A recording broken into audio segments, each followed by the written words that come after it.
Hello बच्चों, तो आज हम डिस्कस करने वाले हैं question number 18 from the chapter alcohol phenols and ethers. और यहाँ पे एनसीईआरटी के क्वेश्चन नंबर 18 में लेट्स सी कि हमसे क्या पूछा जा रहा है। So they are asking you to explain the following with an example. ठीक है, कुछ यहाँ पे कुछ रिएक्शंस के नाम आप देख सकते हो। Kolbe's reaction, reamer टीमन, Williamson ether synthesis और अनसिमेट्रिकल ईथर्स, ये क्या होते हैं, इन टर्म्स को आपको एक्सप्लेन करना है। और साथ में अगर ये रिएक्शंस है तो आपको इनके लिए इक्वेशंस भी प्रोवाइड करनी है। ठीक है, तो लेट्स सी, इनको एक एक करके हम देखते हैं कि इन रिएक्शंस में एक्चुअली क्या है। तो सबसे पहले जो है हमारे पास वो है कोल्ब्स रिएक्शन। ठीक है, कोल्ब्स रिएक्शन, तो कोल्ब रिएक्शन हम लोग पहले भी ऑलरेडी थ्योरी में इसको पढ़ चुके हैं। तो आप इसको किस तरह से ध्यान रख सकते हो, एक्चुअली जो कोल्ब रिएक्शन होता है उसमें आप बनाते सैलिसिलिक एसिड हो। पहले आप फिनॉल लोगे, फिनॉल को आप ट्रीट करोगे सोडियम हाइड्रोक्साइड CO2 के साथ में, जिससे कि आपको मिल जाएगी सैलिसिलिक एसिड। तो याद आप कैसे कर सकते हो, कोल्ब है ना, कोल्ब से वैसी वाली फीलिंग आ रही है ना, मेरे कोल, कोल कहते हैं ना, हिंदी में एक वर्ड होता, सॉरी नॉट हिंदी, पंजाबी में हम बोलते हैं, वर्ड यूज करते हैं कोल। कोल का मतलब होता है पास। तो कोई बच्चा है जो कि कह रहा है कि मेरे कोल क्या है, साइकिल है। ठीक है, मेरे कोल क्या है, साइकिल है। लेकिन अब आप क्या करोगे, इसको थोड़ा सा आप इसको थोड़ा मॉडिफाई कर दोगे। आप बोलोगे मेरे कोल साइकिल है, तो ये ना बोल के आप बोलोगे मेरे कोल क्या है, सैली साइकिल है। मेरे कोल क्या है, सैली साइकिल है। तो इससे आप लोगों को याद आ जाएगा कि हम बात कर रहे हैं सैलिसिलिक एसिड की। तो एक्चुअली कोल से आप ओल, ओल वाली फीलिंग आ रही है, तो इससे आप फिनॉल को भी याद कर सकते हो। तो मेरे कोल क्या है, सैलिसिलिक एसिड। तो इससे आपको ये ध्यान आ जाएगा कि जो कोल्ब्स रिएक्शन है उससे आप सैलिसिलिक एसिड को बनाते हो, किससे, फिनॉल से। और इसके लिए जो रिएजेंट्स हम यूज करते हैं वो होता है एक बेस सोडियम हाइड्रोक्साइड, जिसको हम ट्रीट करते हैं कार्बन डाइऑक्साइड के साथ में। ठीक है, तो ये कुछ हमारे मेन यहाँ पे आप कह सकते हो रिएक्टेंट्स और रिएजेंट्स है जो हम यूज करते हैं। अब एक्चुअली आप इस रिएक्शन में करते क्या हो, तो इसमें आपने लिया फिनॉल, फिनॉल को आप सोडियम हाइड्रोक्साइड के साथ ट्रीट करोगे। तो आप पहले भी जानते हो कि जब हमें फिनॉल के एसिडिक बिहेवियर को शो करना होता है तो भी हम इसी रिएक्शन को यूज करते हैं, जिससे जो हाइड्रोजन है वो रिप्लेस हो जाता है सोडियम से, और यहाँ पे बन जाता है एक फिनॉक्साइड आयन। ये फिनॉक्साइड आयन काफी ज्यादा स्टेबल होता है, किसकी वजह से, रेजोनेंस की वजह से। ठीक है, तो ये सब हम चीजें पहले भी देख चुके हैं, रेजोनेंस की वजह। और इसी वजह से जो आपका फिनॉल है वो एसिडिक नेचर का भी होता है, क्योंकि फिनॉक्साइड आयन बनने के बाद में H+ आयन को बाहर निकलना पड़ता है। ठीक है, ये सारी बेसिक चीजें हम पहले भी डिस्कस कर चुके हैं।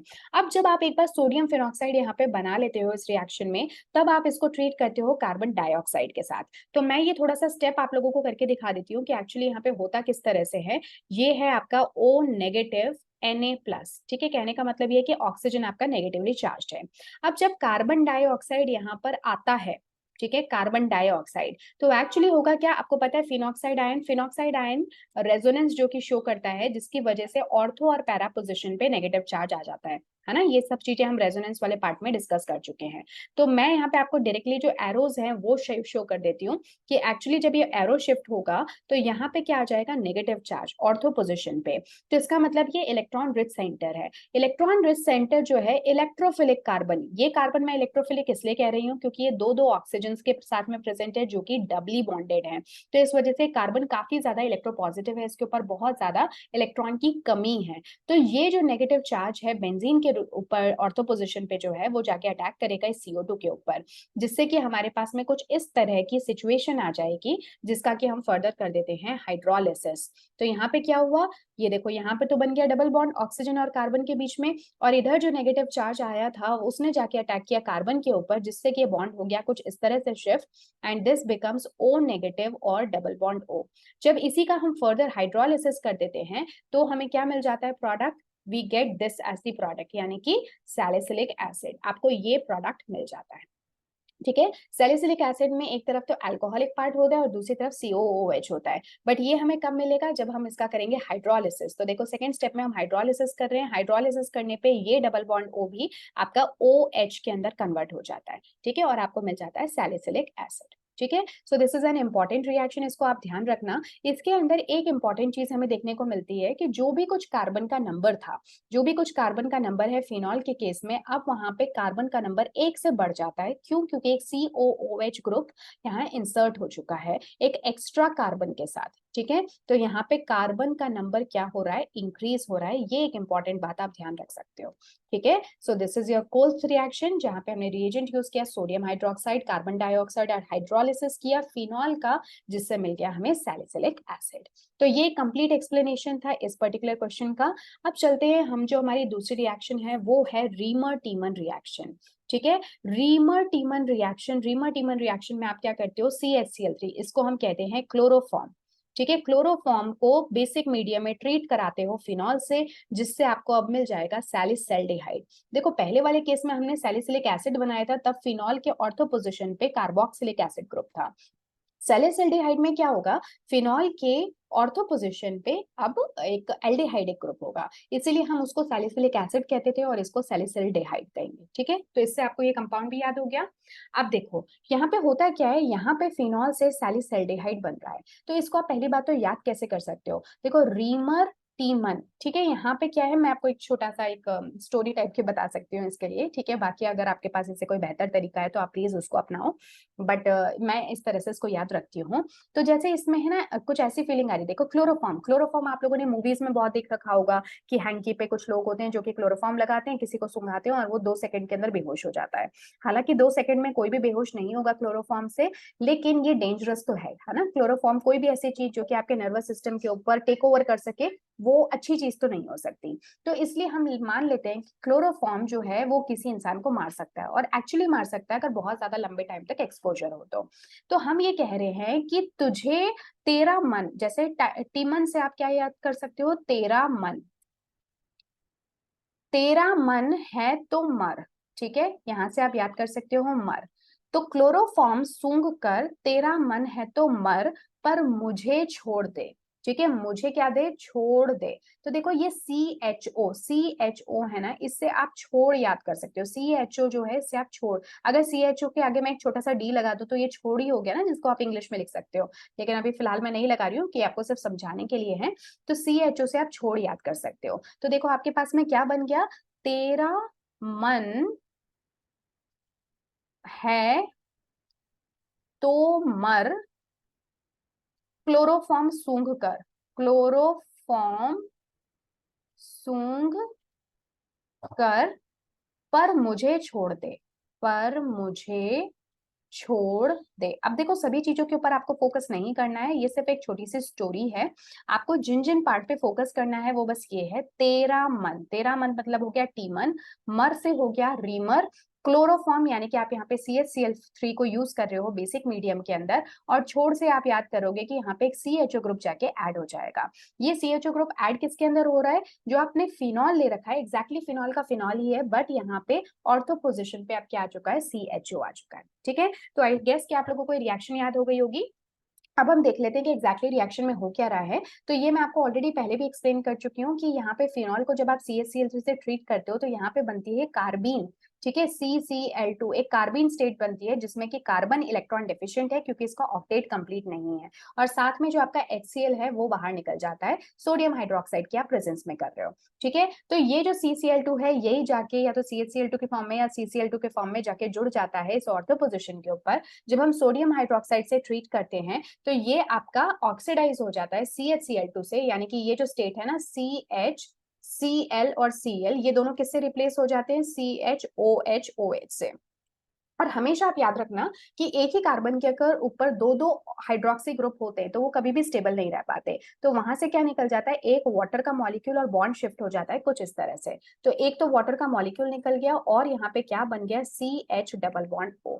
ठीक है, इसी को ही तो आप CHO कह रहे हो, तो देखो ये CHO आपका यहाँ पे आके मिल चुका है आपको, हाइड्रोलिसिस करने पे जो ONA है वो भी OH के अंदर कन्वर्ट हो जाएगा। ठीक है, तो सबसे पहले तो क्या हुआ, यहाँ पे फिनॉल को आपने CHCl3 से ट्रीट किया तो कार्बीन बना, ये कार्बन जाके जुड़ गया ऑर्थो पोजीशन पे। जब आपने सोडियम हाइड्रोक्साइड से ट्रीट किया तो फिर हुआ क्या कि CHCl2 CHO के अंदर कन्वर्ट हो गया, हाइड्रोलिसिस करने पे ये आपका सैलिसैल्डिहाइड के फॉर्म में आपको मिल जाता है, यानी कि ONA की जगह भी OH आ जाएगा, फिनॉक्साइड की जगह फिनॉल आ जाएगा।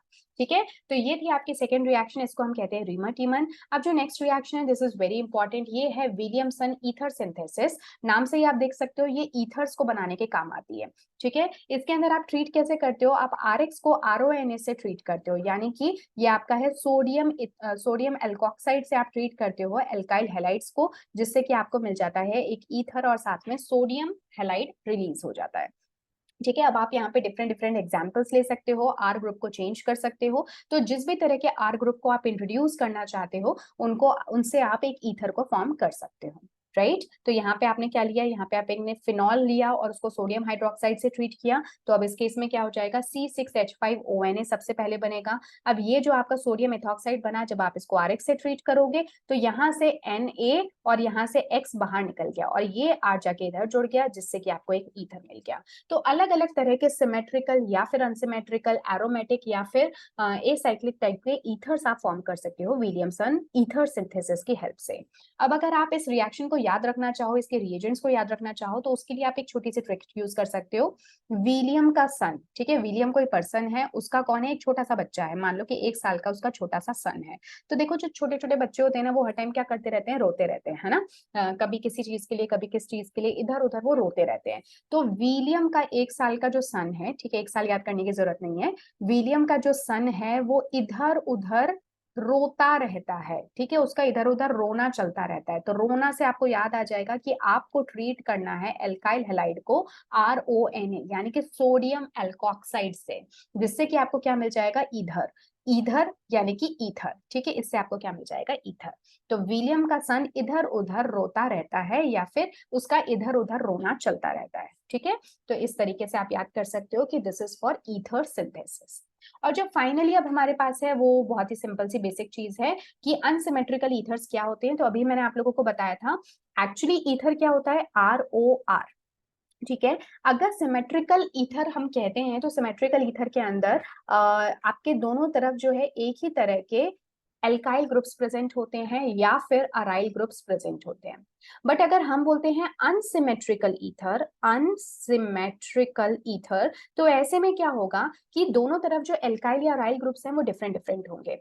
हो सकता है कि एक तरफ R है तो दूसरी तरफ कोई दूसरा एल्काइल ग्रुप हो सकता है कि अगर एक तरफ एक एल्काइल अराइल ग्रुप है तो दूसरी तरफ कोई दूसरा अराइल ग्रुप हो, या फिर हो सकता है कि एक तरफ अगर एल्काइल ग्रुप है और दूसरी तरफ अराइल ग्रुप हो, ठीक है, कोई भी इनमें से सिचुएशन हो सकती है, तो आप उसको कहोगे अनसिमेट्रिकल ईथर, ठीक है। बहुत सिंपल सी ये चीज थी। सो आई डोंट थिंक इसमें और ज्यादा एक्सप्लेनेशन की कोई खास जरूरत है। हालांकि आप चाहे तो यहाँ पे एग्जांपल देख सकते हो, C2H5OCH3। तो यहाँ पे एक तरफ जो एल्काइल ग्रुप है वो तो इथाइल है, दूसरी तरफ कौन है, मिथाइल है। तो ऑब्वियसली दोनों अलग अलग है, राइट। तो ये क्या हो गया, एक ethyl methyl ether is an example of unsymmetrical ether.